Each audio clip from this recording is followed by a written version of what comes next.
حضرت علی ابن ابی طالب علیہ السلام اور جناب فاطمہ زہرا علیہ السلام نے شادی کے بعد اپنی مشترکہ زندگی تشکیل دی اور گھر کے کاموں کی تقسیم رسول خدا کے مشورے پہ چھوڑ دی۔ رسول خدا صلی اللہ علیہ وسلم کی خدمت میں عرض کیا، اے رسول خدا، ہم یہ چاہتے ہیں کہ گھر کے کاموں کی تقسیم آپ کی رائے سے ہو۔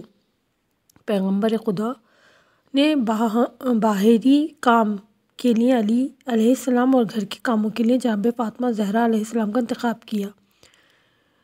حضرت علی علیہ السلام حضرت فاطمہ زہرا علیہ السلام اس لحاظ سے کہ اپنی داخلی زندگی کے امور پیغمبر خدا صلی اللہ علیہ وسلم کے سپرد کیے اور پیغمبر صلی اللہ علیہ وسلم نے مہربانی اور محبت سے ان کی درخواست قبول فرمائی اور رائے دی۔ دونوں خوش اور خرم تھے۔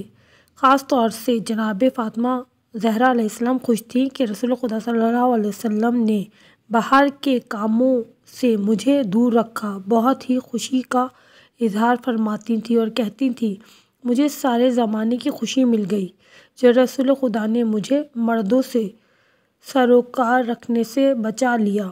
اس تاریخ سے باہر کے کام، کھانا پینا، ایندھن، بازار کی خریداری علی علیہ السلام انجام دیتے تھے اور گھر کے داخلی کام، ہاتھ کی چکی سے آٹا پیسنا، روٹی پکانا، کپڑے دھونا، گھر کی صفائی جناب فاطمہ کے ہاتھوں سے انجام پاتے تھے۔ اس کے علاوہ حضرت علی علیہ السلام جب بھی فرصت پاتے تھے گھر کے کاموں میں جناب فاطمہ زہرا علیہ السلام کی مدد فرماتے تھے۔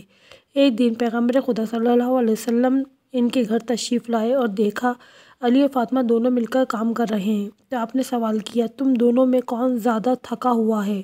میں اس جگہ کام کروں؟ علی علیہ السلام نے عرض کیا، اے رسول خدا، فاطمہ تھکی ہوئی ہیں۔